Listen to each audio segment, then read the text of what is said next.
NO2 minus में क्या होगा, N double bond O negative charge और एक लोन पेयर इस पे sp2, this sp2 bent shape. NO2 plus में क्या होगा, N के आउटर मोस्ट में 5 इलेक्ट्रॉन्स हैं, N5 में 2 इधर शेयर कर लिया और 2 इस साइड शेयर कर लिया, एक प्लस चार्ज। नाइट्रोजन ऑक्सीजन में नाइट्रोजन की इलेक्ट्रोनेगेटिविटी कम है तो प्लस चार्ज मैंने यहीं पर लगा दिया। सो कितना हो गया, sp लीनियर शेप।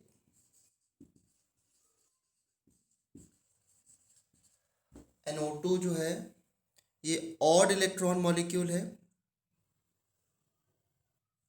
सो जब NO2 बनाओगे सो N डबल बॉन्ड O और यहाँ पे क्या बनेगा, कोऑर्डिनेट बॉन्ड। 5 में से 2 इसके साथ शेयर किए, 2 इसको डोनेट कर दिए और एक अनपेयर्ड इसके पास बच गया। This is odd electron molecule paramagnetic.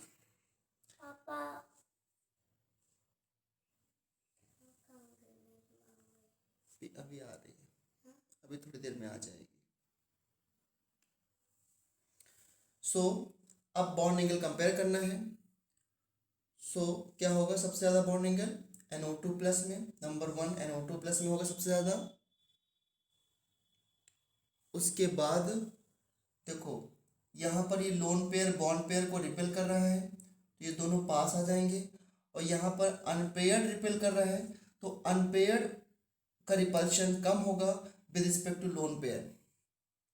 अच्छा यहाँ पर हाइब्रिडाइजेशन तो क्या है, sp2 ही है, 2 सिग्मा एक अनपेयर्ड, तो एक अनपेयर्ड को भी हाइब्रिडेशन पार्टिसिपेट कर सकते हैं अगर वो अनपेयर्ड सेकेंड पेयर्ड के एलिमेंट के पास है तो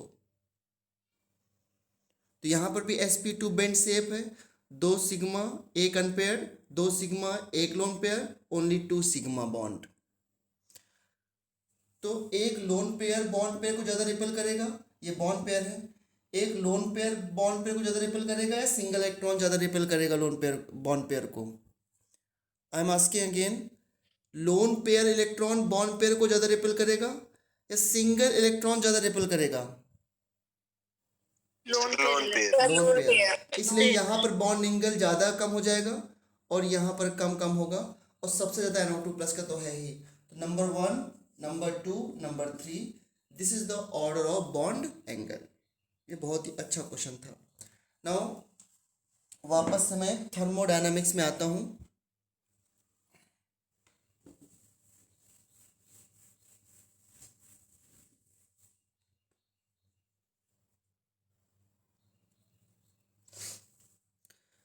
थर्मोडायनामिक्स में कल हम लोगों ने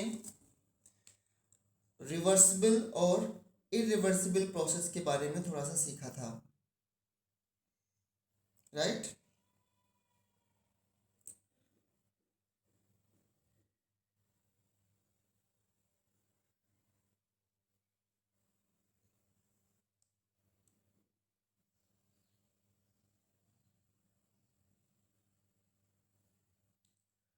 कोई बता सकता है कि रिवर्सिबल प्रोसेस क्या होता है, जो भी मैंने कल बताया था? सर जिसको कंप्लीट होने में इनफाइनाइट टाइम लगे। यस। सबसे बेस्ट डेफिनेशन इसकी क्या होती है कि जो ड्राइविंग फोर्स जो है और अपोजिंग फोर्स में है, फोर्स में डिफरेंस बहुत ही कम होता है, राइट? और रिवर्सिव प्रोसेस में ऑल स्टेज में इक्विलिब्रियम होता है हमेशा, ठीक है? तो इनिशियल एंड फाइनल प्रोसेस जो है वो differ by very small forces. In reversible process initial and final stage are differ by very small force, ठीक है? और अगर आपको इरिवर्सिबल प्रोसेस के बारे में कुछ पॉइंट लिखना है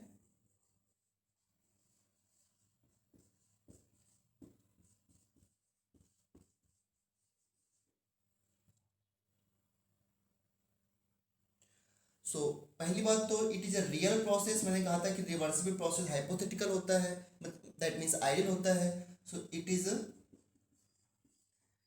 अ रियल प्रोसेस, एक्चुअल में वर्क डन हम रिवर्सिबल ही करते हैं।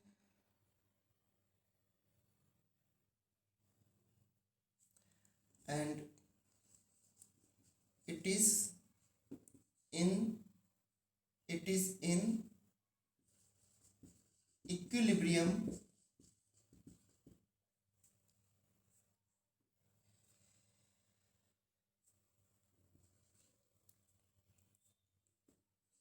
at the initial and final stage of the operation.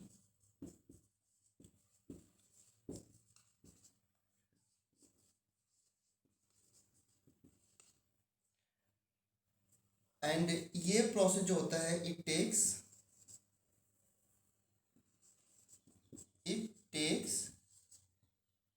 Finite time for completion, right. ये कंप्लीट होने के लिए फाइनाइट टाइम लेता है, और रिवर्सिबल प्रोसेस मैंने क्या बताया था, it takes infinite time for the completion. And irreversible में एक पॉइंट और बोल सकते हैं कि final and initial stage are differ by large force, है ना। या फाइनल और इनिशियल स्टेज में फोर्स का ज़्यादा डिफरेंस होता है, या कह सकते हैं ड्राइविंग फोर्स और अपोजिट फोर्स में डिफरेंस ज़्यादा होता है, ठीक है। अब इनको एक्चुअल में और कैसे सीखोगे आप, तो अभी आगे आएगा ये वापस से। पहले एक छोटा सा बेसिक टर्म और भी है जिसका नाम है state function and state variable. बस इसकी आप डेफिनेशन समझ लीजिए। देखो थर्मोडायनामिक्स में मैंने आपसे कहा था कि आपको 4 क्वांटिटी को अच्छे से पढ़ना है। वो कौन सी 4 क्वांटिटी थी? डेल्टा यू या डेल्टा ई, या सिर्फ आप यू कह सकते हो, यू और ई। इसका नाम क्या था? Internal energy, right. This is internal energy. Next H के बारे में हमको पढ़ना है, दैट इज इंथैल्पी। ये सभी हीट के नाम होते हैं, किसी न किसी कंडीशन पर हीट को जब डिफाइन करते हैं किसी कंडीशन पे, तो ये नेम निकल के आते हैं। एक एक करके हमें पढ़ना भी है। एस का मतलब क्या बताया था मैंने? एंट्रोपी। और जो जी हमारा है that is gives free energy, ठीक है। और मैंने कहा था कि इस चैप्टर का सबसे लास्ट टॉपिक होगा गिव्स फ्री एनर्जी। तो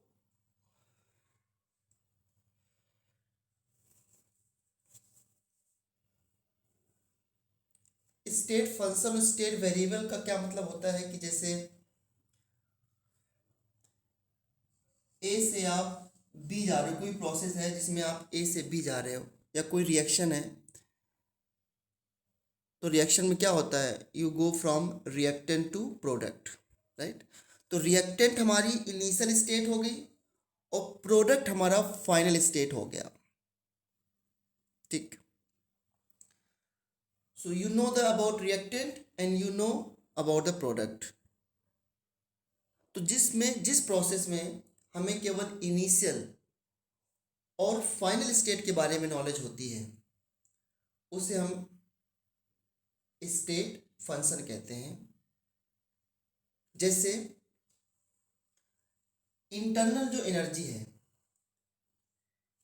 अब इस प्रोसेस में अगर हम ए से बी जा रहे हैं, तो ए से बी हम ऐसे डायरेक्टली चले जाएं, या बहुत तरीके से घूम फिर के ऐसे जाएं, या ऐसे चले जाएं। लेकिन कुछ फंक्शन ऐसे होते हैं, जैसे कि इंटरनल एनर्जी है, वो इस प्रोसेस की जब भी निकालेंगे तो हम ऐसे निकालेंगे delta U change in internal energy for this process, delta U equal to U B minus U A, that means internal energy at B minus internal energy at A, that means ये this depends only upon initial and final state of the system. अगर इस process की हमको enthalpy निकालनी है तो always लिखेंगे H B minus H A, H B minus H A. अगर इसकी हमें इंट्रॉपी निकालनी इस प्रोसेस की तो लिखेंगे H S B minus S A. कोई भी रिएक्शन अगर है आर से पी कोई रिएक्शन है तो अगर हमें इसकी एंथैल्पी चेंज निकालनी है तो हम लिखते हैं enthalpy of the product minus enthalpy of the reactant. यानी कि ये जो फंक्शन है ये only depend upon the initial and final state. इनकी वैल्यू इस बात पे डिपेंड नहीं करती कि how you reach from A to B. जैसे क्या आप इस प्रोसेस के लिए अगर वर्क डन लिखना हो डेल्टा डब्ल्यू लिखना हो, ठीक है, डेल्टा डब्ल्यू लिखना हो तो क्या आप इसको W B minus W A लिख सकते हो? नो, गलत है। हाँ, फिजिक्स मत लगाना कि डिस्प्लेसमेंट ये, आपको पता है कि जब आप ऐसे डायरेक्टली जाओगे सो अलग वर्क होगा और जब इस तरह से बहुत सारे पाथ को लेके जाओगे तो अलग वर्क होगा। तो स्टेट फंक्शन तो क्या होते हैं, डेफिनेशन क्या है इसकी? डेफिनेशन ये है पाथ इंडिपेंडेंट फंक्शन या पाथ इंडिपेंडेंट वेरिएबल या function are called state function. अभी आपको बस इतना ध्यान रखना है कि जो पाथ पे ना डिपेंड करें that is called state function. कि how you reach from A to B, बस इनकी वैल्यू डिपेंड करती है initial and final state. Those which depends upon initial and final state of the system are called state function. ठीक है, तो कैसे भी डिफाइन कर सकते हैं इसको, और इसमें अभी ज़्यादा हम कुछ नहीं कर सकते हैं। तो पाथ इंडिपेंडेंट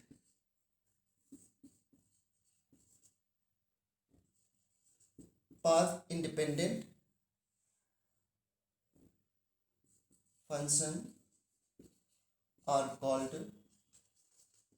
state function। जैसे internal energy, entropy, gas energy और एंथैल्पी, ये है।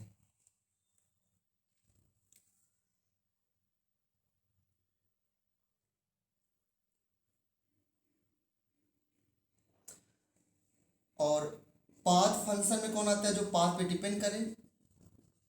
पाथ फंक्शन में कौन आता है? जैसे वर्क हो गया और हीट हो गया। Work and heat are path function. See, अगर आप स्मॉल पाथ से जाते हो ए और बी में तो you require some amount of energy, you choose long path to reach A and B, you require different amount of energy. तो heat is a path function, okay, and work is a path function. तो work and heat are path function, और ये जो मैंने बताया था variable ये आपके स्टेट फंक्शन है। और क्यों स्टेट फंक्शन है ये अभी आगे और आप और स्टडी करेंगे, अभी हम बेसिक टर्मिनोलॉजी हम लोग कर रहे हैं।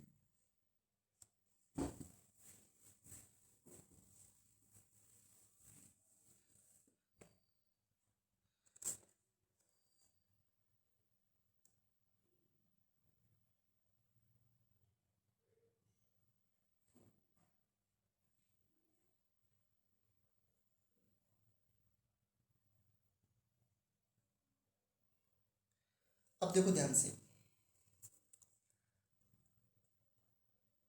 हमें अब करना क्या है इसमें,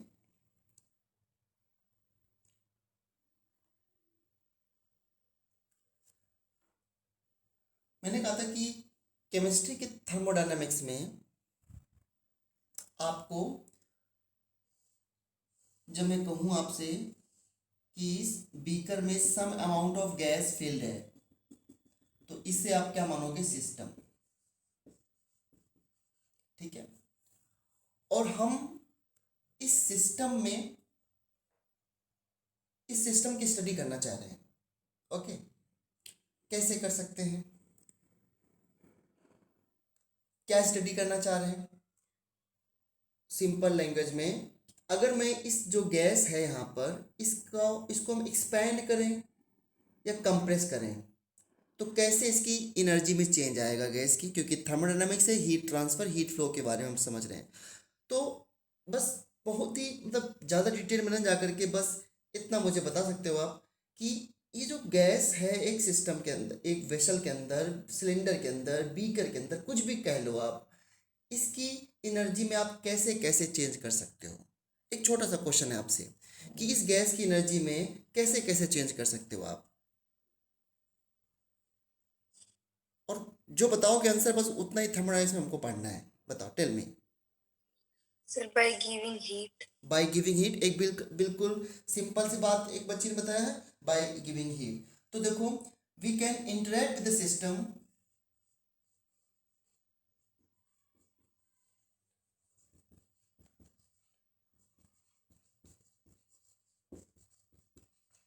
बाय गिविंग हीट। और हीट कैसे कैसे क्या कर सकते हैं, देखो ये सिस्टम है तो इसका टेम्परेचर मान लीजिए टेम्परेचर ऑफ द सिस्टम हो गया ये, और बाहर टेम्परेचर किसका होगा, टी सराउंडिंग। ओके, ये सिस्टम है, ये सिस्टम का गैस पहले कुछ ना कुछ तो एनर्जी में होगी, और ये बाहर सराउंडिंग है। अब अगर अच्छा बताओ, सिस्टम में हीट ट्रांसफ़र कैसे होगी, आपको पता है, ये बात पता है कि energy energy transfer due to temperature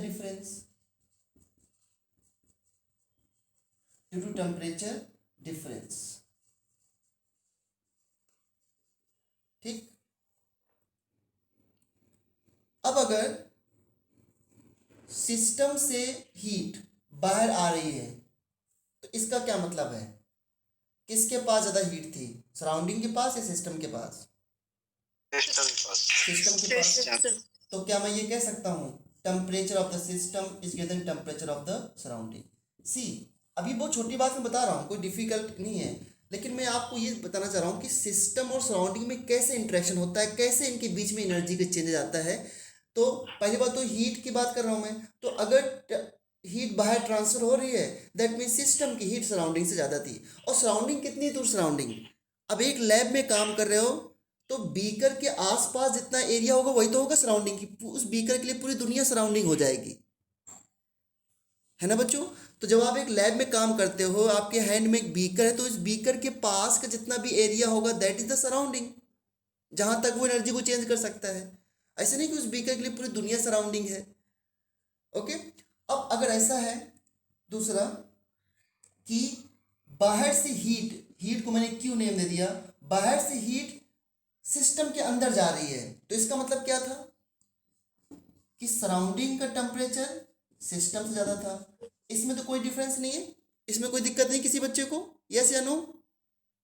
No, sir. Okay, No, sir. So अभी मैं कह सकता हूँ कि अगर सिस्टम और सराउंडिंग के बीच में इंटरेक्शन ड्यू टू हीट होता है,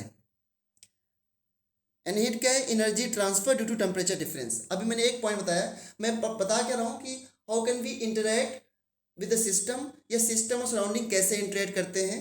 तो नंबर 1 था हीट क्या होती है, energy transfer due to temperature difference. अब तो सराउंडिंग का टेम्परेचर ज़्यादा है तो heat will transfer from surrounding to system, और अगर सिस्टम का टेम्परेचर ज़्यादा है तो heat will eject from the system to the surrounding. पहले बात तो पहला मेथड है पहला मेथड है how system and surrounding interact. दूसरा बाय वर्क, क्या दूसरा चीज इसे अभी किसी बच्चे ने बताया कि हीट से कर सकते हैं, दूसरा क्या है, how can we interact with the system in other method, कैसे सिस्टम की एनर्जी चेंज कर सकते हैं अदर मेथड से, टेल मी। Sir, pressure लगा के. प्रेशर लगा के, या फिर कह सकते हैं वॉल्यूम चेंज करके। क्यों बेटा, एक ही बात है ना। By pressure. यस यस, आपको यस या नो में बोलना है। मैं एक बच्चे ने बोला कि प्रेशर लगा के, तो क्या मैं सही बोल रहा हूँ, प्रेशर लगा के that means by volume change करके, यस या नो। Yes.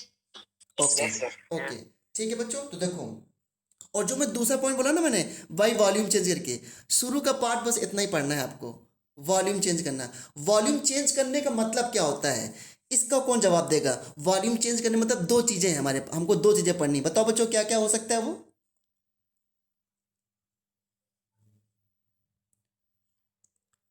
ये चैप्टर सिंपल हम बना सकते हैं अगर हम लोग ज्यादा आपस में डिस्कस करें तो वॉल्यूम चेंज करने मतलब क्या हुआ? सर मॉलिक्यूल्स को पास लेके आ जाए।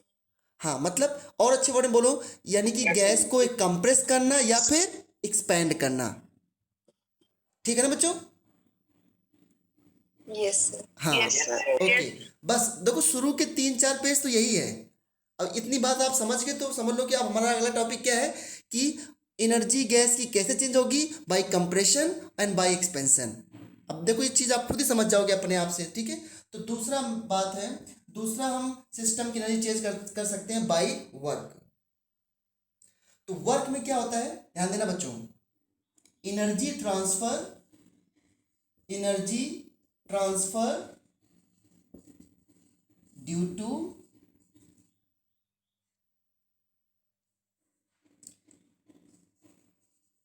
change in volume, due to change in volume of system. Okay, energy transfer due to change in volume of the system, change in volume of the system by external pressure, surrounding के pressure से है ना, by external pressure, या इतना कह सकते हैं। अब देखो अब आपको पता है कि इस तरीके से हम दो चीज़ें कर सकते हैं सिस्टम के वॉल्यूम को चेंज करके, एक by expansion of gas and by compression of the gas. अब चलो मैं इसको आगे बताऊंगा, लेकिन फिर भी क्या कोई स्टूडेंट मुझे बता सकता है कि अगर एक्सपेंशन ऑफ द गैस होगा तो बताओ कि गैस की एनर्जी बढ़ी कि घटी? क्या ये अभी मुझे इसको पढ़ाना है, लेकिन फिर भी क्या कोई स्टूडेंट इस पे थोड़ी हेल्प कर सकता है मेरी? मुझे शायद लगे कि पहले से उसको पता है इस बात के बारे में। एक्सपेंशन ऑफ गैस में गैस की एनर्जी कैसे होगी? सर एनर्जी कम होगी। कम होगी। वेरी गुड, बट ये रीजन बताओ बेटा। वेरी गुड आंसर है, बट रीजन बताओ क्यों ऐसा हो रहा है?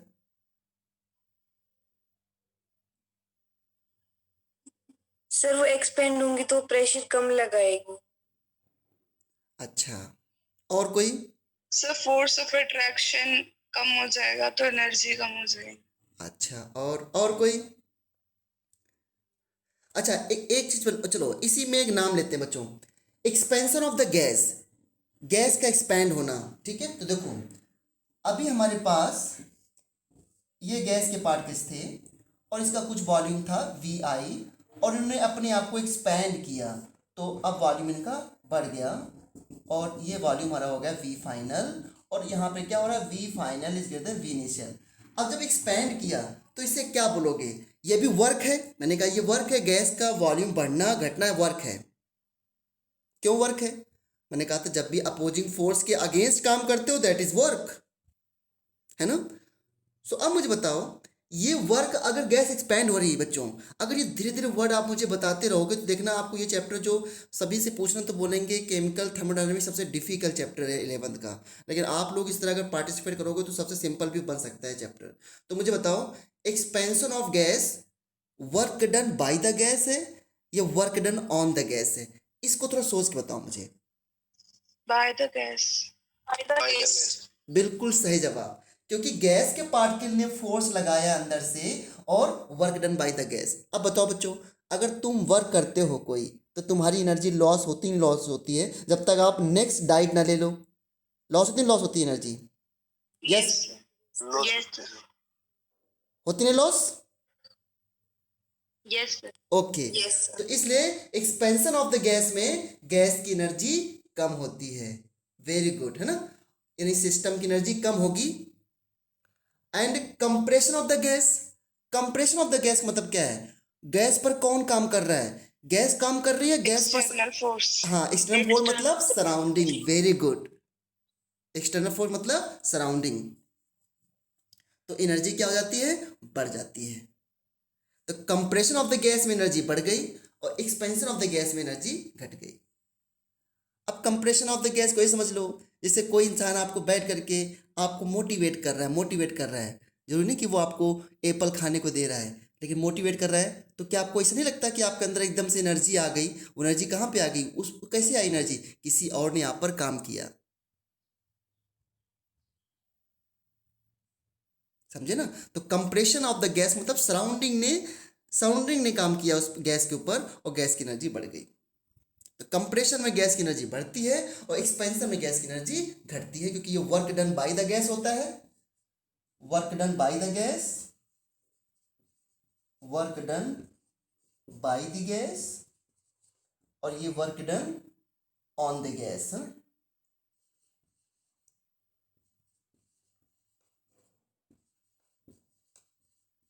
ठीक है बच्चों, तो ये सराउंडिंग में इसमें ज़्यादा फोर्स लगा है, एक्सटर्नल फोर्स, और इसमें सिस्टम ने जो है ड्राइविंग फोर्स खूब लगाया है ऊपर जाने के लिए। अब इसी वर्क को हमें कैलकुलेट करना है, मतलब आपको टर्म समझ में आ गया। अच्छा देखो, एक चीज यहां पे समझ लेना, फिर से मैं एक वर्ड बोल रहा हूं, केमिस्ट्री में सिस्टम जो है वो सिस्टम को गैस माना गया है, यानी कि gas filled in a cylinder is a system. तो अगर हम सिस्टम के रिस्पेक्ट में काम करें तो work done by the gas हमें निगेटिव लेना चाहिए या पॉजिटिव लेना चाहिए? बताओ।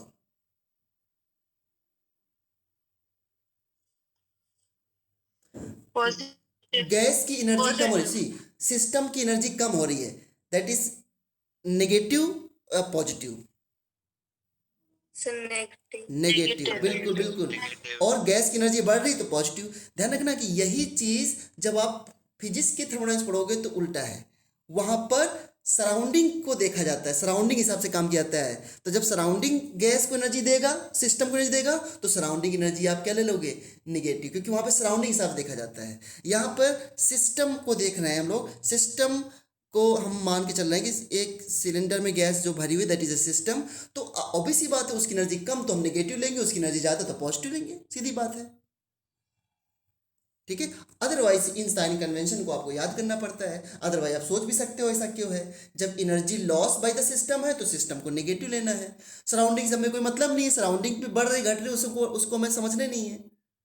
ऑब्वियस सी बात, जब सिस्टम की एनर्जी कम हो रही होगी तो कहाँ जा रही होगी? सराउंडिंग में। लेकिन हमको तो सिस्टम के हिसाब से देखना है, तो सिस्टम की एनर्जी कम हो रही है तो नेगेटिव, सिस्टम की एनर्जी बढ़ रही है तो पॉजिटिव। ओके, ये है।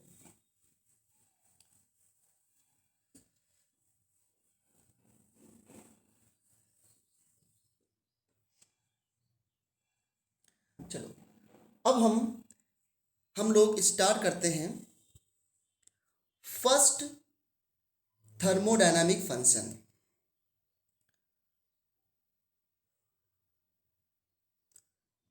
जिसका नाम है इंटरनल एनर्जी। और कितने पढ़ने हमको? इंटरनल एनर्जी, इंथैल्पी, इंट्रोपी और गिब्स एनर्जी। तो अब हम फर्स्ट से स्टार्ट करते हैं और यहीं पर आपका वर्क डन एवरीथिंग सब आएगा। ठीक है,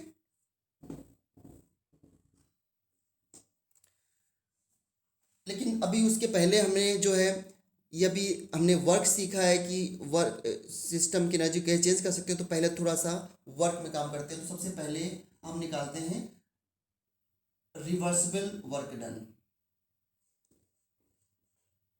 रिवर्सिबल वर्क, अब तो इसके बारे में बता चुका हूं, लेकिन अब फिर से स्टार्ट करते हैं। रिवर्सिबल वर्क डन, या फिर मैं इसको लिखता हूं आइसोथर्मल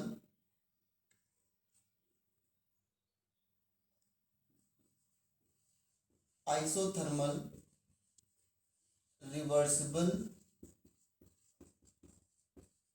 एक्सपेंशन ऑफ गैस।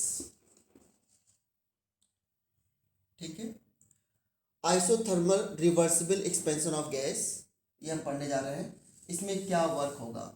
पूरी हेडिंग ऐसे होनी चाहिए, वर्क डन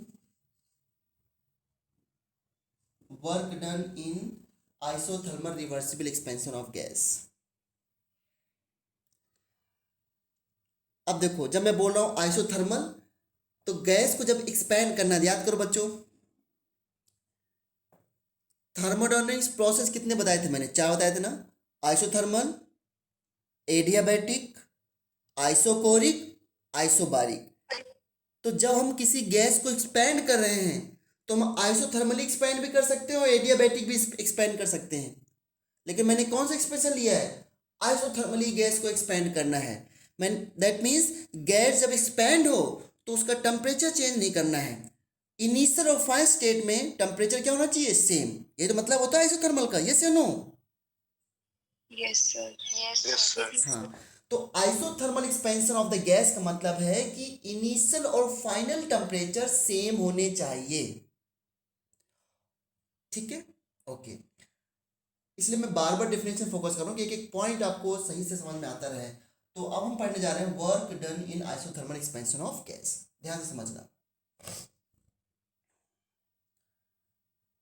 एक छोटा सा डायग्राम बना लेंगे इसमें ऐसे फिर से, और ये गैस के पार्टिकल्स हैं बच्चों, ठीक है। और अभी गैस का जो वॉल्यूम है दैट इज V इनिशियल है, ठीक है। और इस पे ये मूवेबल पिस्टन लगा हुआ है। अब आपको होता है रिवर्सिबल प्रोसेस कैसा होता है? Ideal, is the ideal process, but निकालना पड़ेगा इस वर्क डन को। हाइपोथेटिकल वर्क है ये मूवेबल पिस्टन रखा हुआ है और यहाँ पर ये क्या रखे हुए हैं बताओ जरा मुझे? ये क्या छोटे छोटे वेट रखे हुए हैं और एक वेट जितना छोटा आप इमेजिन कर सकते हो कर लेना, ठीक है। जब आप इस वेट को हटाएंगे तो गैस ऊपर की तरफ मूव करेगी, यस या नो? Yes sir. ओके, ठीक है। और हमको सपोज बच्चों यहाँ तक एक्सपेंड करना है इस गैस को, ये आपका V फाइनल है, इतना एक्सपेंड करके लाना है गैस को, ठीक है। और धीरे धीरे आप वेट हटाते जाइए और गैस को यहाँ तक लाते जाइए। बट कंडीशन क्या है रिवर्सिबल प्रोसेस की? कि वेट हटाओ और वेट हटाने के बाद इनिशियल और फाइनल स्टेट जो बन के आती है उनके बीच में क्वाजी स्टैटिक इक्विलिब्रियम होना चाहिए, यानी कि इक्विलिब्रियम बना रहना चाहिए, रिवर्सिबल होना चाहिए, और उनके बीच में फोर्स का ज़्यादा डिफरेंस नहीं होना चाहिए, जो कि बहुत ही हाइपोथेटिकल बात है, ठीक है। तो कैसे करें, कैसे पहुंचे? तो हमने क्या किया, एक छोटा सा वेट हमने हटा लिया, एक छोटा सा हमने वेट हटा लिया तो सिस्टम विल पिस्टन ऊपर की तरफ मूव करेगा और गैस विल एक्सपैंड। और ये छोटा वेट कितना है? वन पार्टिकल ऑफ सैंड के बराबर। अब इस सैंड का एक पार्टिकल कितना होता है आप बताओ मुझे? बहुत छोटा होता है। तो जो एक्सपेंशन होगा वो आपको कभी नहीं दिखेगा, बट थ्योरेटिकली मान लो, साइंस में सब मान लिया जाता है कि 10⁻⁻⁶ अगर वॉल्यूम एक्सपेंड हो रहा है तब भी मान लिया एक्सपेंशन हुआ है, ठीक है। अगर वॉल्यूम एक्सपेंशन हुआ है तो कुछ ना कुछ वर्क डन तो हुआ है, गैस ने अपोजिंग फोर्स के अगेंस्ट काम किया है। अपोजिंग फोर्स क्या है यहाँ पर? P एक्सटर्नल, और ये किसका प्रेशर है? P इंटरनल, या इसको बोल सकते हो P गैस, गैस का प्रेशर है, ऊपर सराउंडिंग का प्रेशर है। तो ऊपर टोटल कितना फोर्स काम कर रहा है? सराउंडिंग का प्रेशर और प्लस ये वेट, टोटल फोर्स है तो इतना ही ना। ऊपर जो जो गैस को अपोज कर रहा है एक्सपेंड करने से, वो कितना फोर्स है? P एक्सटर्नल और प्लस ये जो छोटे छोटे वेट रखे हुए हैं, इमेजिनरी वेट, इतना अगेंस्ट, इसके अगेंस्ट गैस को एक्सपेंड होना है, ठीक है। और गैस के पार्टिकल पूरी कोशिश कर रहे हैं कि हम एक्सपेंड करें, ठीक है। तो ये अभी पहली स्टेज है। तो मैंने छोटा वेट हटाया, थोड़ा सा वॉल्यूम एक्सपेंड हुआ, तो जो थोड़ा सा वॉल्यूम एक्सपेंड है उसको मैंने लिख दिया dV। फाइन। किसके अगेंस्ट एक्सपेंशन हो रहा है? P एक्सटर्नल के अगेंस्ट। तो मैंने लिख दिया वर्क डन क्या होगा? P external dV। अगर ये फॉर्मूला आपको समझना है कैसे आए तो वो भी बता सकता हूं मैं कि वर्क क्या होता है। वर्क होता है force into displacement, I think, है ना? Force into displacement. और फोर्स क्या होगा? फोर्स क्या होगा? क्या होता है? P equal to F by A. ये फॉर्मूला पढ़ा ना, P equal to F by A. तो फोर्स के लिए मैं क्या लिख सकता हूँ? PA इंटू डी डिस्प्लेसमेंट, ठीक है। P into A into D, तो क्या आ गया देखो, एरिया इंटू डिस्प्लेसमेंट क्या होगा? या फोर्स इंटू लेंथ लिखते हो, अगर डी की जगह L ले सकते हो, यहाँ पे L लिख दिया मैंने। तो A इंटू L क्या होगा? V। तो P इंटू V आ तो गया वर्क डन।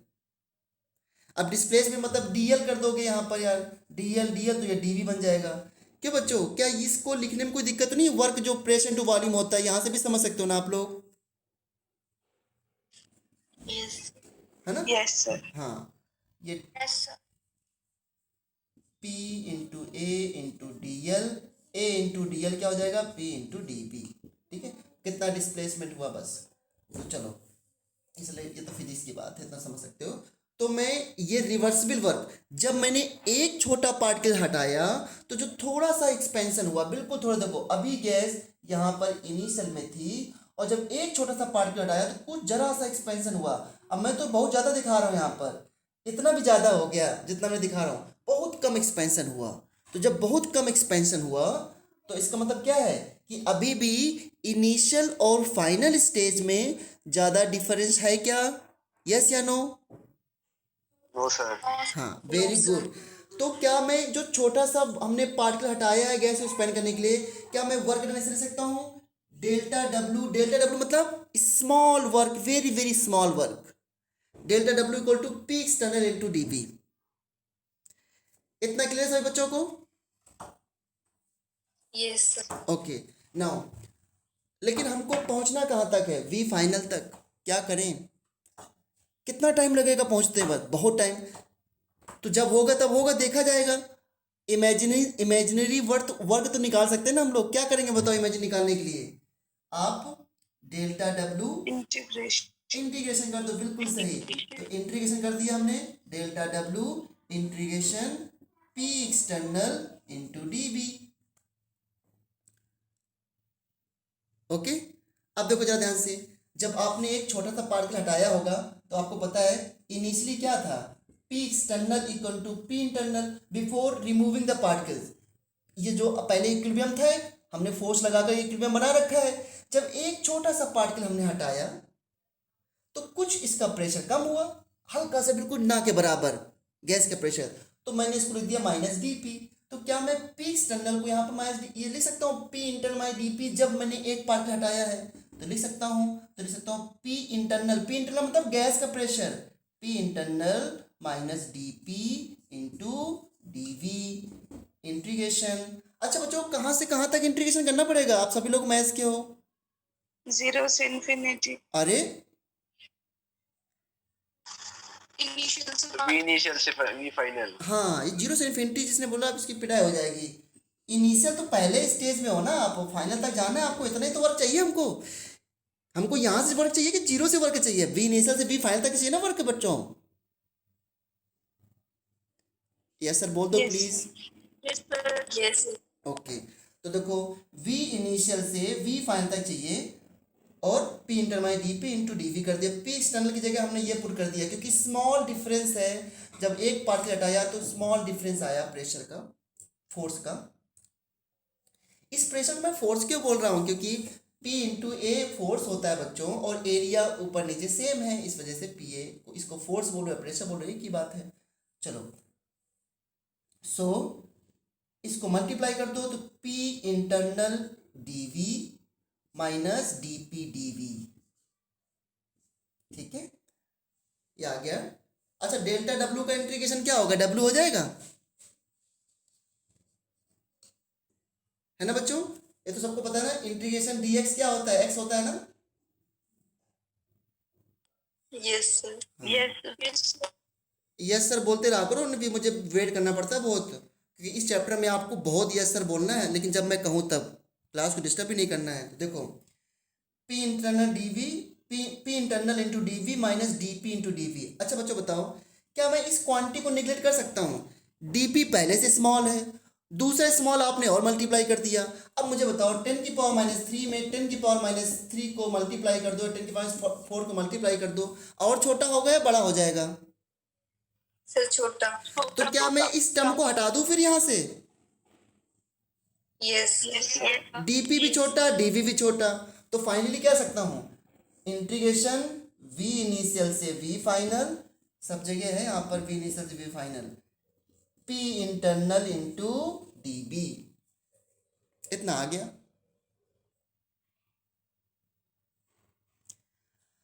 अब कैसे करोगे इंटीग्रेशन? अभी दिक्कत क्या हो रही है इंटीग्रेशन में? यहाँ पे p को किसी तरह b के टर्म में लिख दो तो सही है, तो क्या करें, देखो ध्यान से। क्या गैस के लिए आप पीवी इक्वल टू एनआरटी लगा सकते हो बच्चों? इस गैस के लिए Yes, sir. P internal gas का प्रेशर नहीं है ना? Yes, sir. हाँ, वेरी गुड। तो देखो क्या लिखूंगा मैं, पी गैस या P internal equal to N upon V R T. N mole gas के लिए है ना, एन मोल गैस के लिए काम कर लेते हैं, क्या दिक्कत है? तो बताओ पी की वैल्यू यहाँ पुट कर दो बच्चों, तो क्या आ गया work done, W reversible equal to. अच्छा बच्चों बताओ मुझे, जब मैं N V upon R T यहाँ पे पुट करूंगा तो टेम्परेचर सेम है नहीं सेम है बच्चों? यस या नो? आइसोथर्मल की बात कर रहा हूं ना मैं, आइसोथर्मल की बात, तो टेम्परेचर कांस्टेंट है? बोलो ना yes sir, no sir.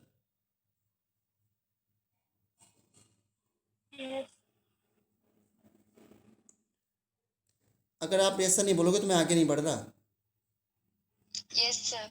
Temperature Yes, same है, sir. Okay, temperature Yes, same sir. है, आर गैस कांस्टेंट वो भी Yes, सेम है, और मोल भी सेम है, तो क्या आपको इंटीग्रेशन Yes, में sir. Constant, Yes, sir. अरे ठीक है ठीक है, मतलब जब मैं कहूँ तब, तो कांस्टेंट वैल्यू को बाहर कर देना होता है, तो क्या मैं इसको ऐसे लिख दूं, बताओ, एन आर टी और अंदर वी इनिशियल से वी फाइनल और डी वी अपॉन वी।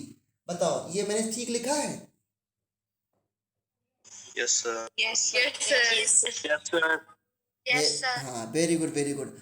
अब जरा मुझे बताना है एक छोटी सी बात कि dv अपॉन v का इंटीग्रेशन क्या होगा। सोचो एक बात ध्यान देना, ये सब डेरिवेशन नहीं पूछा जाएगा कोई, मैं हर जगह फॉर्मूले डायरेक्ट लिख दिए जाते हैं, लेकिन मैं थोड़ा सा आपसे पूछ लेता हूँ कि dv अपॉन v का इंटीग्रेशन क्या आएगा, जरा बताइए मुझे।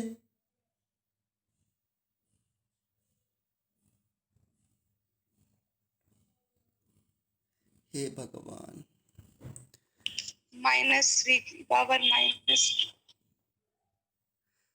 अच्छा बनाएगा। क्या 1 Minus -1? Minus 1. अरे वाह, अरे Minus वाह, मुझे इतना खुशी हो रही है कि मैं तो झूम रहा हूँ रूम पे बैठ करके आज, जो आपने इसका इंटीग्रेशन बताया है। डांस करने का मन कर रहा है मेरा, तो इतना अच्छा बताया आपने आंसर। जरा बताना मुझे, और ये पक्का थोड़ा बहुत आइडिया इस इंटीग्रेशन के बारे में दिया जरूर गया होगा। इंटीग्रेशन जीरो आएगा। Integration D x upon x क्या होता है, जरा बताना मुझे। इसकी वैल्यू 1 आएगी, -1? X square upon 2। अच्छा, जीरो आएगा। अरे कहाँ से जीरो आ जाएगा? Natural log x. हाँ ये देखो अमन ने बिल्कुल सही बोला, 1/x का इंटीग्रेशन ln x होता है, नेचुरल लॉग x होता है, बेस में e। हे भगवान, मेरी एनर्जी तो सिस्टम से ज्यादा कम हो गई आज। ठीक है, तो इसका इंटीग्रेशन ये होता है ln x, natural log x। ln x सुना है क्या आप लोगों ने? क्या ये सुना है आप लोगों ने? Yes sir. हाँ, Yes, sir. तो नेचुरल लॉग x होता है, इसमें बेस e होता है, तो इसका इंटीग्रेशन यही आएगा। ठीक है, तो इसको आप ऐसे लिख सकते हो। अब सोचो आपको बस इस फॉर्मूले को डायरेक्टली लिखना है, मैं थोड़ा बहुत बता रहा हूँ इसे, इसमें पैनिक मत होना कि सर ने पता नहीं क्या पढ़ा दिया, ये सब इंटीग्रेशन दुनिया गेशन। ठीक है, तो मैं बस ये बता रहा हूँ, कभी कभी ज़्यादा बताने से नुकसान बहुत हो जाता है कि बोलते हैं बच्चे समझ नहीं आ रहा है। NRT ये हो जाएगा ln v, इसका इंटीग्रेशन, और लिमिट क्या लगानी है, v इनिशियल से v फाइनल, तो ये बन जाएगा NRT। पहले कौन सी लिमिट लगाते हो, फाइनल की या इनिशियल की? तो ये हो गया ln v final minus ln v initial. अच्छा एक दिक्कत और आ गई, ये पक्का आपको पता होगा, log m minus log n क्या होता है, जरा ये बताना। अगर इसको नहीं बता, हाँ ठीक, अगर इसको नहीं बता पाते ना तो क्लास अभी के अभी खत्म कर देता है। NRT log v final upon v initial. ठीक है, तो ये वर्क डन आया कौन सा, रिवर्सिबल। अब मैं इसको, अच्छा log या ln लिख सकते हो, सॉरी ln। एक धर्म संकट यहाँ पर और भी है, उसके बाद ये वर्क डन आ जाएगा। अच्छा होता कि मैं डायरेक्टली लिख देता इसको, वो धर्म संकट क्या है कि क्या किसी को ये पता है कि ln को log लिखना हो बेस 10 में तो 2.303 का मल्टीप्लाई करना पड़ता है, ये पता है किसी को? Yes, sir. एक बच्चे ने यस सब सर। पता है, बस ठीक, बस काम खत्म, फिर क्या है। तो ये फॉर्मूला क्या बन जाएगा?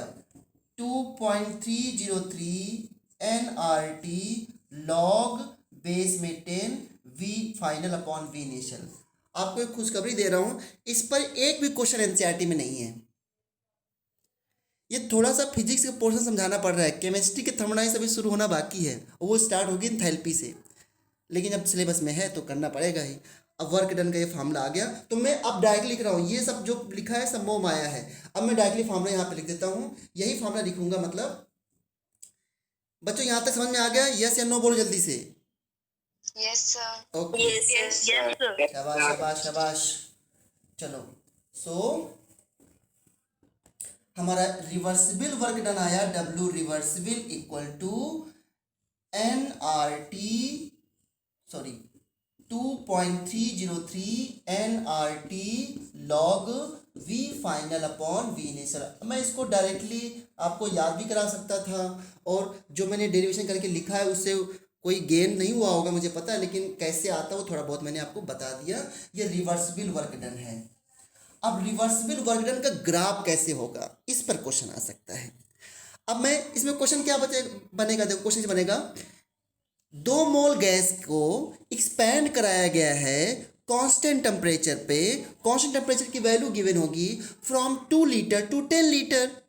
2 मोल गैस को 2 लीटर से 10 लीटर तक एक्सपैंड कराया गया है, तो रिवर्सिबल वर्क डन क्या होगा? तो वी आई कितना रख दोगे? 2 लीटर, और वी फाइनल कितना रख दोगे?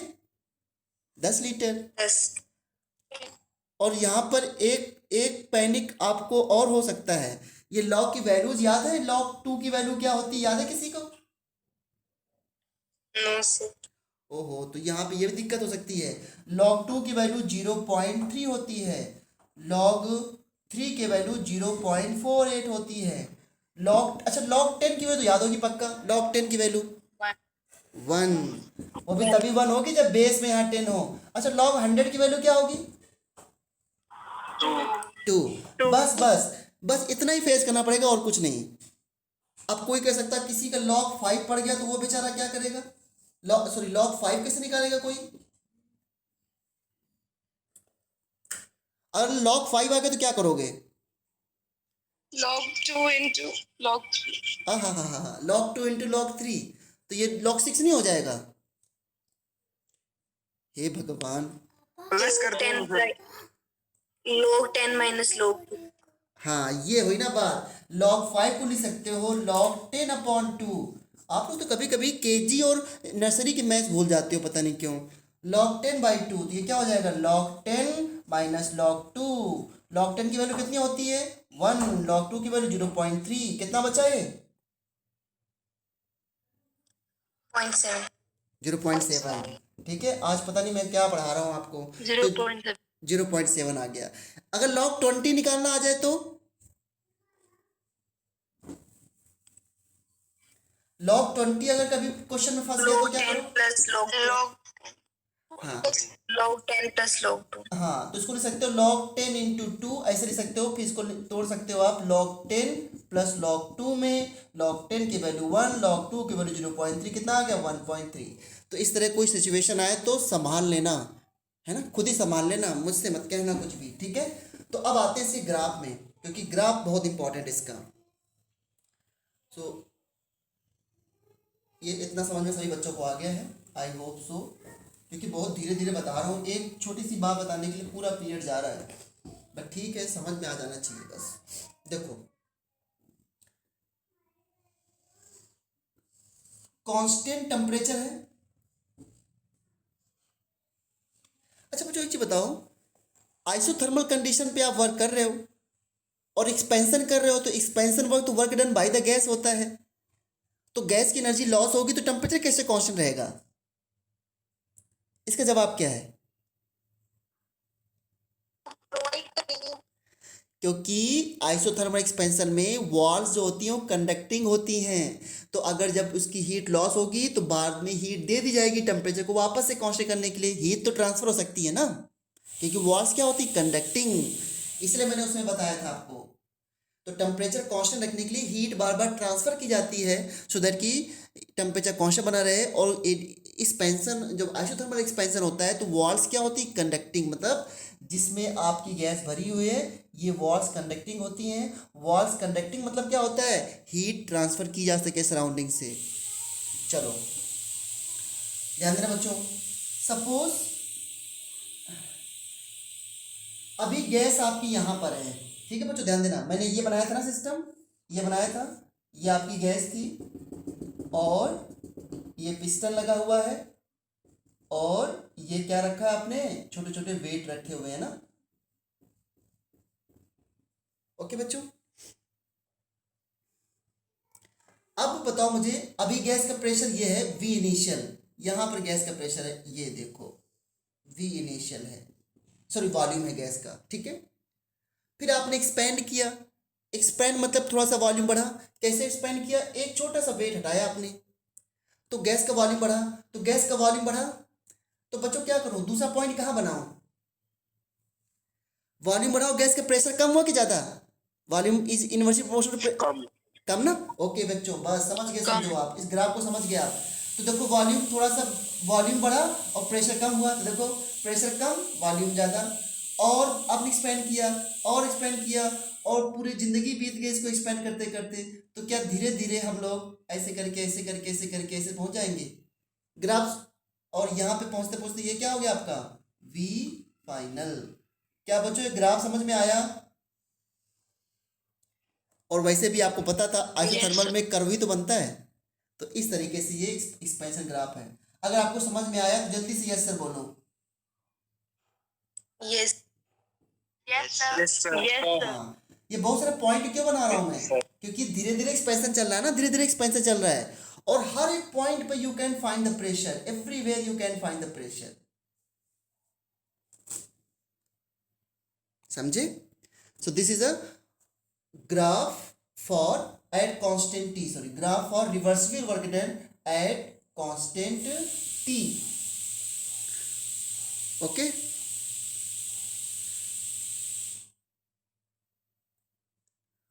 और आपने शायद सुना हो फिजिक्स में कितना जितना एरिया कवर होता है that is also work done. चलो मैं उसकी बात बताऊंगा। अब बताओ मुझे, अगर इरिवर्सिबल एक्सपेंशन करना हो तो क्या करोगे?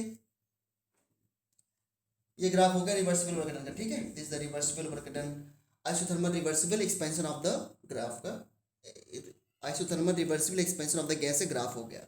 अब आते हैं isothermal irreversible expansion of gas.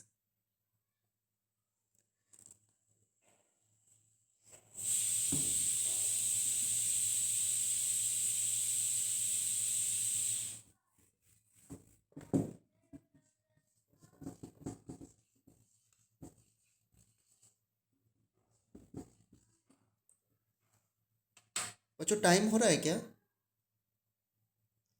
Yes, sir. Class है कि नहीं फिजिक्स की? यस फिजिक्स क्लास है Yes, क्या sir. अभी? Yes, sir. Yes Yes, sir. अरे यार